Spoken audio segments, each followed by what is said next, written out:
Welcome to the Growth Through Adversity podcast, where men are forged, not coddled. Here we dive deep into the path of true transformation in pursuit of physical, mental, spiritual, and temporal growth. We talk training, nutrition, business, mindset, and spirituality. We embrace strength and we loathe ease. We reject weakness in every form and cultivate power, the will to power itself. This is the rebirth of modern man. Raw masculinity, tempered by reason, virtue, and right action, because nothing of value is earned without sacrifice. Let's begin our apotheosis together.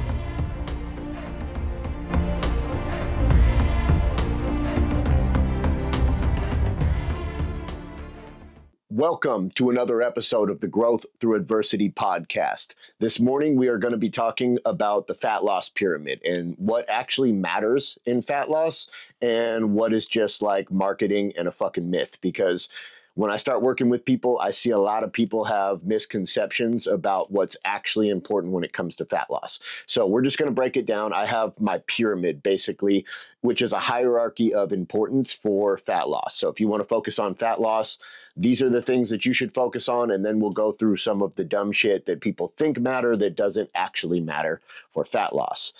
Cool. So the purpose of this live is going to be to kind of reframe fat loss as a system rather than a mystery. To a lot of people, it seems like it's a mystery. There's a lot of guesswork to it, and it's really, really super fucking simple when you get down to the brass tacks of it. It could not be more simple. That's not to say that it's easy, but it is simple from a theoretical perspective. So we're going to go through all that.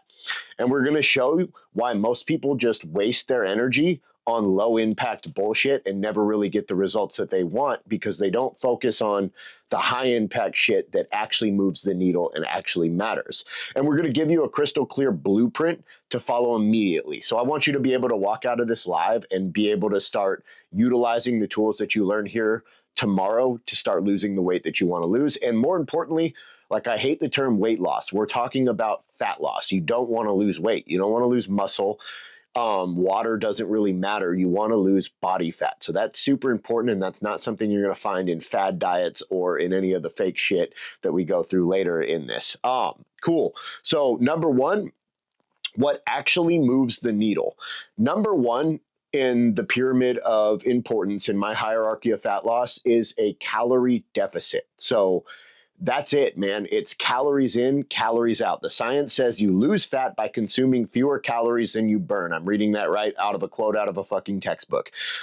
Period. That's it. So if you want to lose fat or weight, period, you have to eat less calories than you burn every day. And then your body is in a caloric deficit and you have all this nice stored fat, especially around our midsection and our love handles and for women on the bottom of the arms here. And then your body begins to catabolize or eat that and use it for fuel to liberate the energy through the process called lipolysis, or liberating energy from stored fat to use as energy to fuel your body on a day-to-day basis. So that's it, a calorie deficit. You've got to figure out what your maintenance calories are, and you have to eat in a deficit. Now, how big of a deficit do we want to eat in? That kind of depends on you and your goals. I actually prefer, I used to do really hardcore deficits, 500 to 1,000 when I was fighting. And I actually prefer and have gotten better results with much smaller deficits. I never bring myself over 500 calorie deficit, and I have not been over 15% body fat in I cannot remember how long, and I spend a lot of the year under 10%.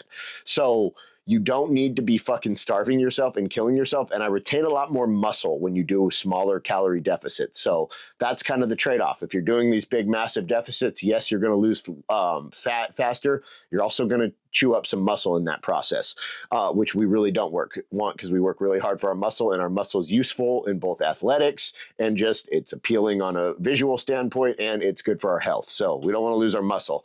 So thermodynamics doesn't give a shit about anything other than a calorie deficit. It doesn't care about your feelings. It doesn't care about fad diets. It doesn't care about anything. The process of burning the burst process of burning calories for fuel is simply, it's a mathematical process where your body is going to liberate energy. Heat, the calorie is a measurement of heat. Heat's going to create energy that your body is going to use to fuel itself. So again, if you want to gain weight, you have to be in a calorie surplus. So you have to eat more calories than you're burning. If you want to lose weight, you got to be in a calorie deficit. So best tools I have to track this is, number one, you've got to track it. You've got to take the guesswork out of this, because I had this conversation with the client in check-ins yesterday. And I used to do it myself. I'm guilty of it. A lot of what I figured out is not just through research. It's through experimentation myself as a pro fighter, experimentation on myself as an athlete, working with different clients over the years. And I used to just guess. I used to just like, oh man, that's probably about 6 ounces of chicken. That's probably about 8 ounces of ground beef. That's probably about a cup of rice. And the problem with that is you overestimate it drastically. And I see that pretty universally with people. We think we're eating a lot less than we are. So take the guesswork out of it, weigh your food, measure your food. All you really need is a cup measure and a food scale. So weigh and measure your food so that you're not guessing on how much you're eating, and then track your calories. MyFitnessPal is an awesome tool. Macro Factor is an awesome tool. Really, any calorie tracking, macro tracking app is going to do the trick and is going to work just fine. So, number 2, a high protein diet.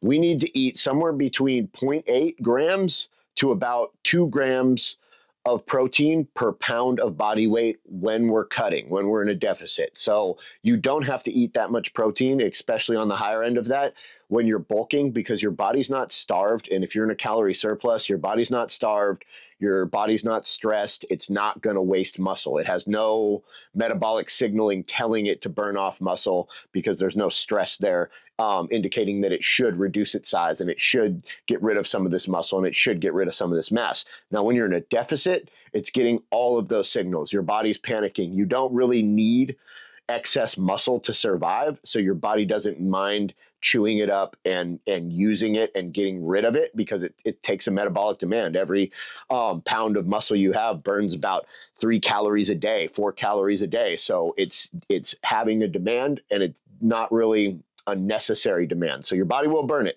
Now, there's a couple ways that we can prevent this. Number one is going to be eating a really high protein diet, because you've got a lot of excess protein in you. Your nitrogen balance is in the positive.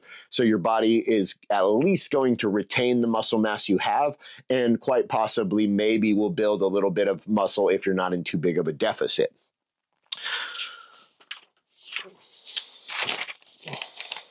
Protein also has a higher thermic effect. So if you eat, so the thermic effect means that your body burns it more. It creates more heat in digestion, and so it burns more calories just through the process of digesting it. So protein has a higher thermic effect.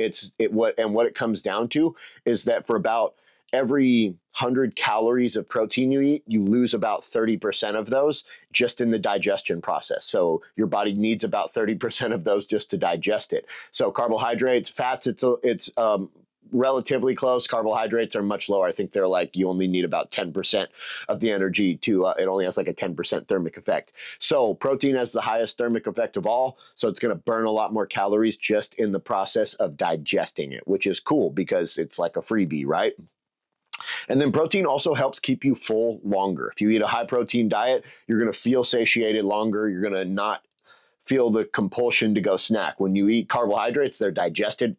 Protein and fats take hours to digest. Carbohydrates are digested in, a lot of them, in like 30 minutes. Fast digesting carbohydrates are out of your stomach and into your bloodstream in under 30 minutes, which is awesome for fuel reasons. You can eat them and you can get an energy boost really, really fast right before, like, say, a really hard workout.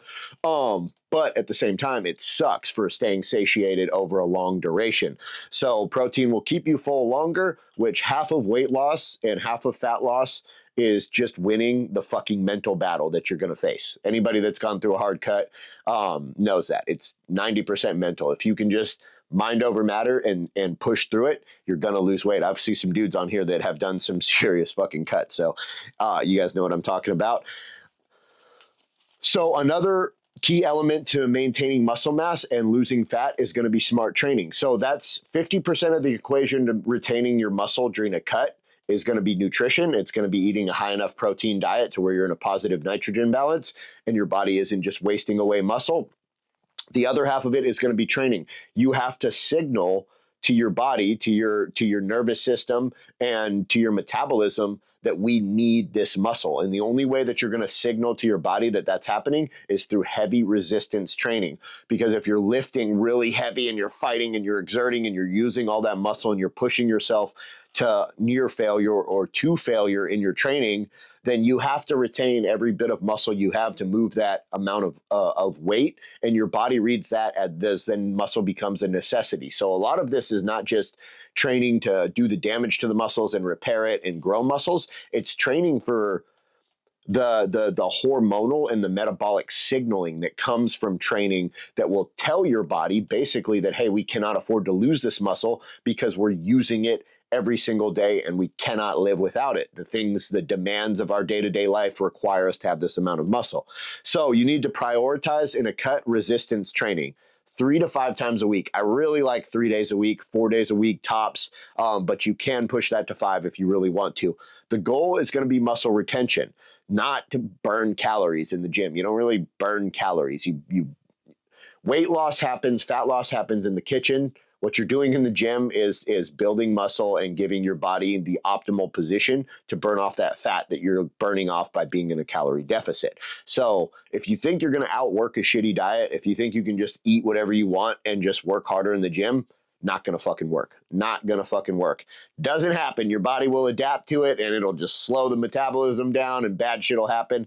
And you really don't burn that many calories doing cardio. So that is like the worst idea. So we're going to add now training intensity is important. When we're in a cut, you're going to get weaker. You're going to be not as strong. Your PRs are not going to be as impressive, but you still have to train really hard and you have to push yourself close to failure and you have to try to push weights that were similar to the weights that you were pushing in your bulking or building phase. Because again, we need that metabolic and hormonal signaling indicating that we need this amount of muscle mass. You're not going to get that if you like cut your training intensity in half and you go from bench pressing 300 pounds to bench pressing 200 pounds. Your body's just going to, you need a lot less muscle to move 200 pounds than you do to move 300 pounds. So your body's going to make that adaptation. We'll add a little bit of cardio strategically. Again, cardio is not, there's nowhere on this where you're going to find cardio as a tool to weight loss. It's really not.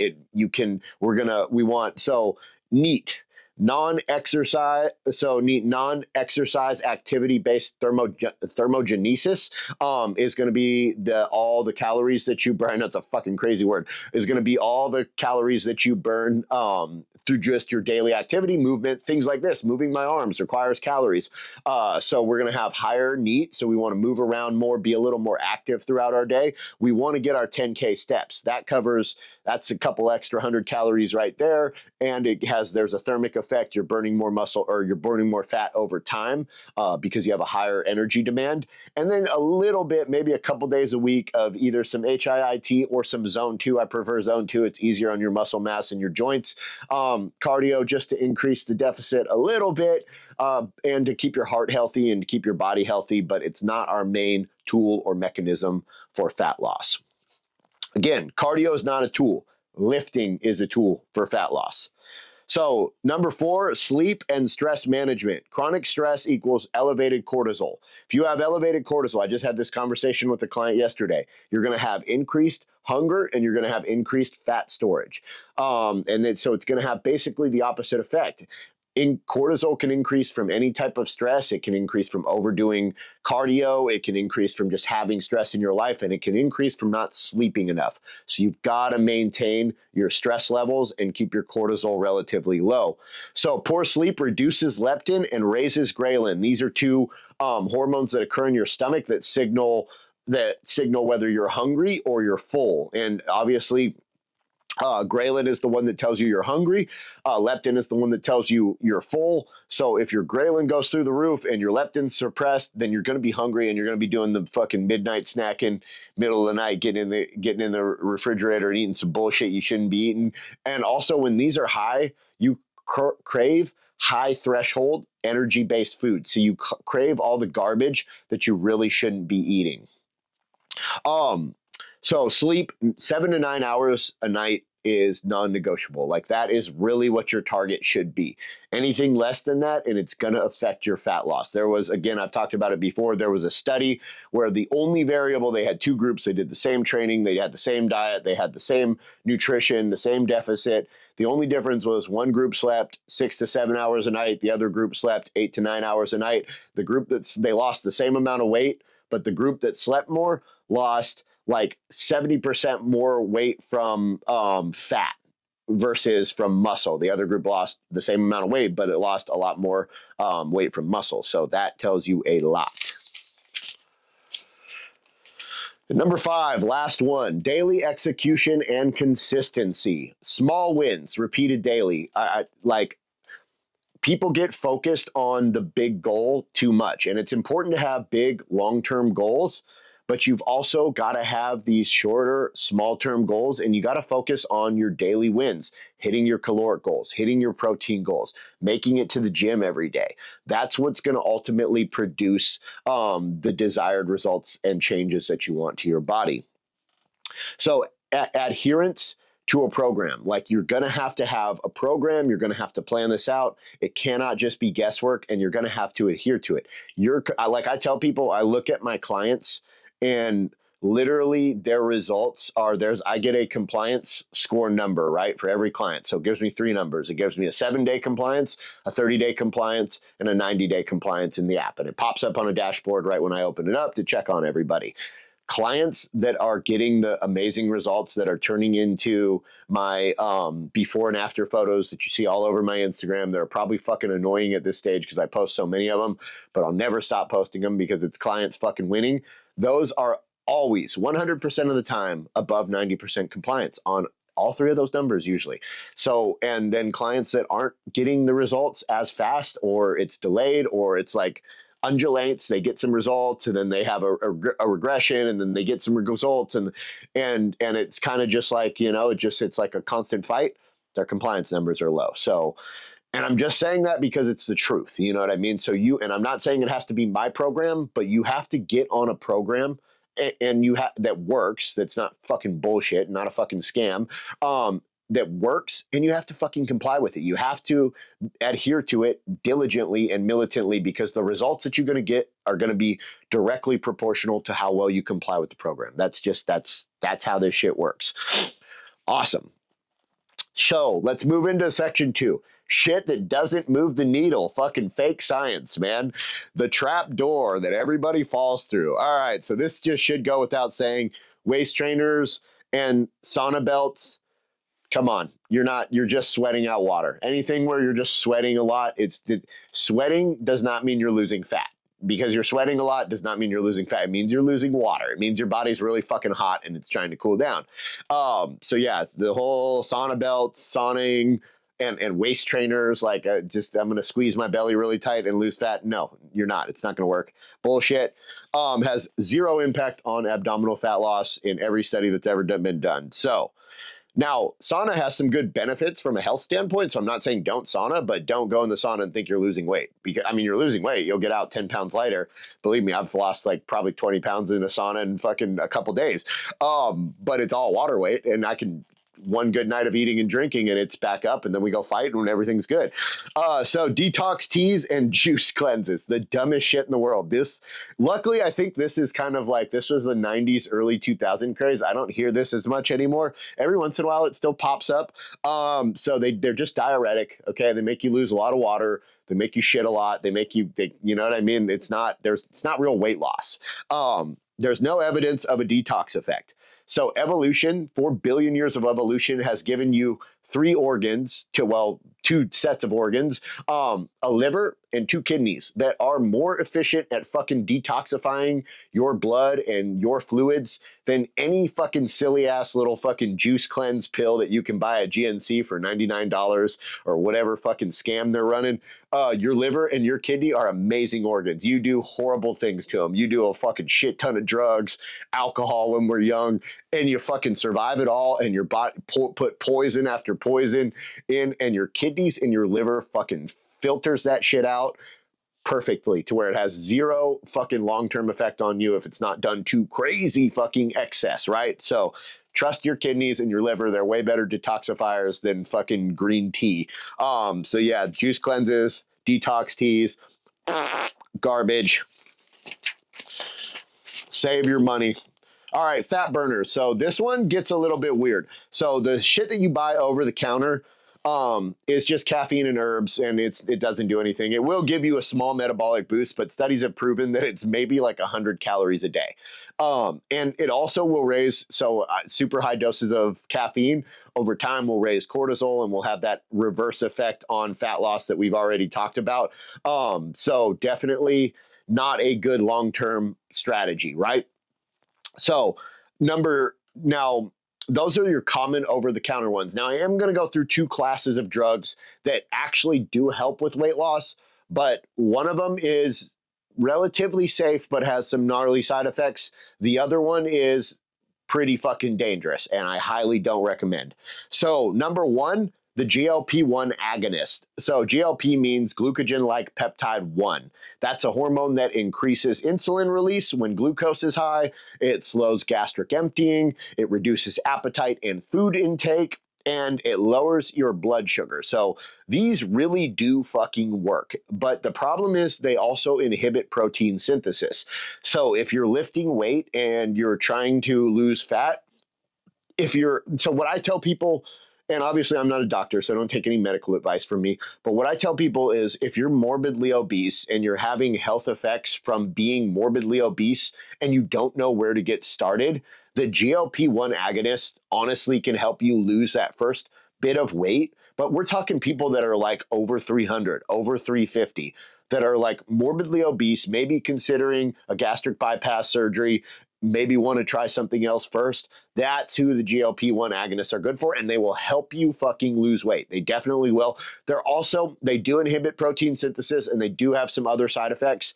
But overall, they seem pretty safe from what I've seen. I've read quite a bit of studies on them, and they're effective, and they're relatively safe. So these are drugs like semaglutide, liraglutide, trizepatide, and that whole family that ends in tide.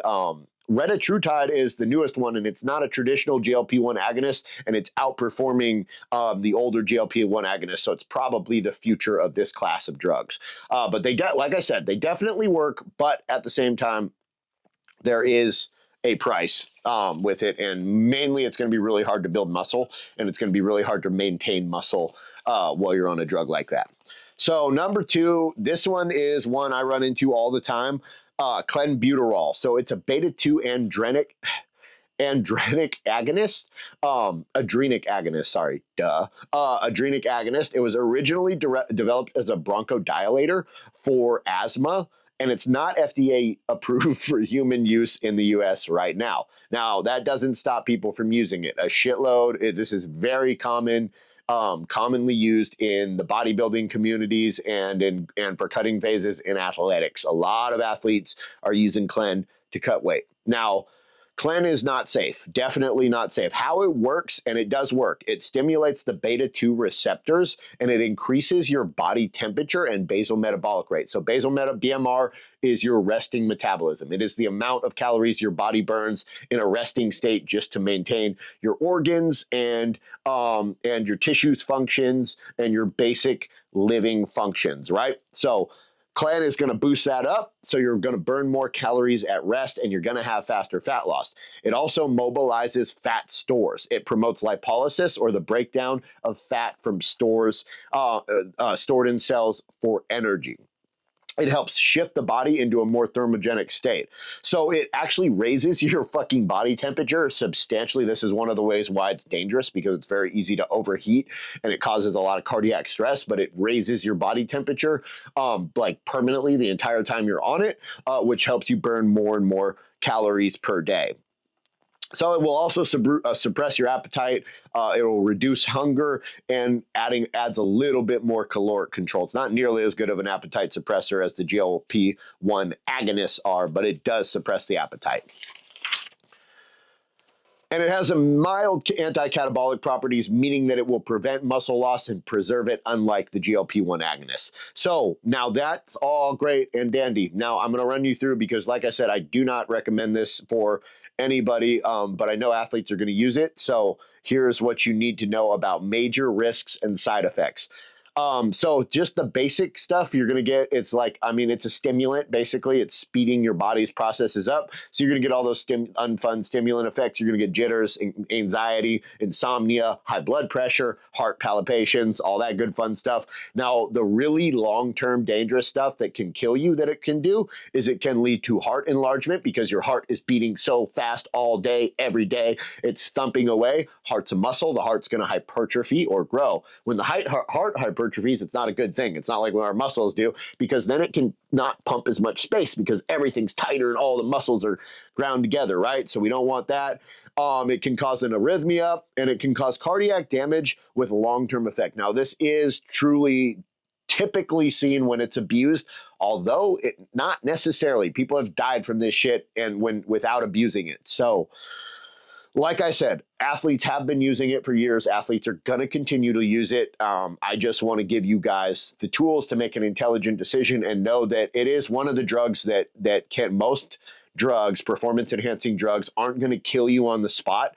There's a couple of them that can. This is one. Insulin's another one. So these are kind of the drugs that you want to be really fucking careful with if you are going to take a calculated risk and use it. Again, I highly recommend that you fucking don't.